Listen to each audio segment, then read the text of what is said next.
Hello बच्चों, let's read the question. Organisms called methanogens are most abundant in a hot spring, sulfur rock, cattle yard, polluted stream. तो सबसे पहले तो इस question का जो की कॉन्सेप्ट है वो क्या है? The key concept of this question is microbes in the production of biogas.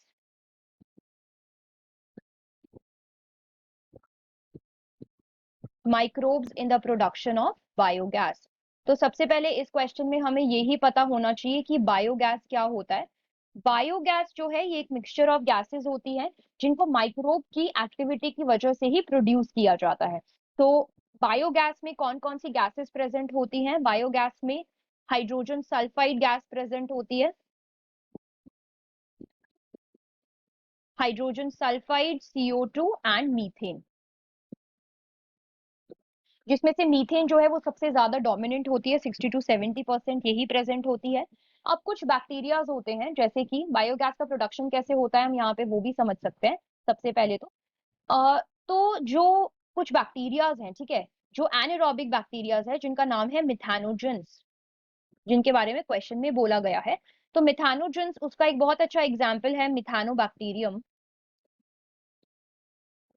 तो ये मिथानोबैक्टीरियम जो है ये एनएरोबिकली ग्रो करते हैं on the cellulosic material, cellulose like material पे ये एनएरोबिकली ग्रो करते हैं।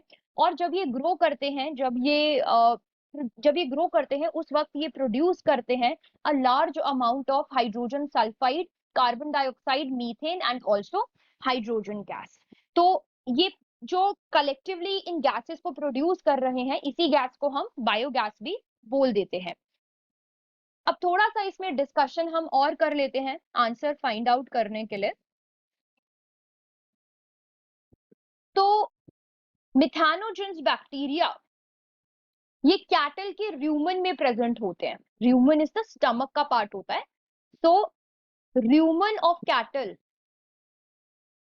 कैटल के र्यूमन में हमें ये बैक्टीरिया मिलते हैं जहां पे ये सेल्यूलोज का ब्रेक डाउन करने में हेल्प करते हैं। As I have already told you, ये सेल्यूलोसिक मटेरियल पे ग्रो करते हैं, उसी पे फीड करते हैं।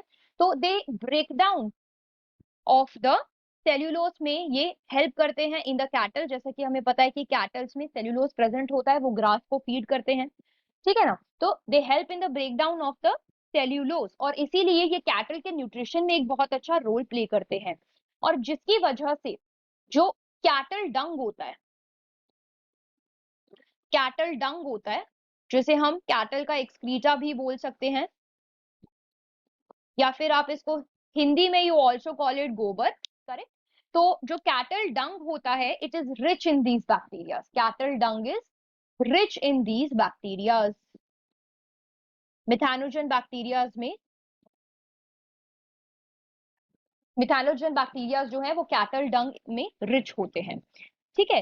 तो इसीलिए ये जो डंग है बाद में इस डंग को, जो कैटल डंग है उसको यूज भी किया जाता है फॉर द जनरेशन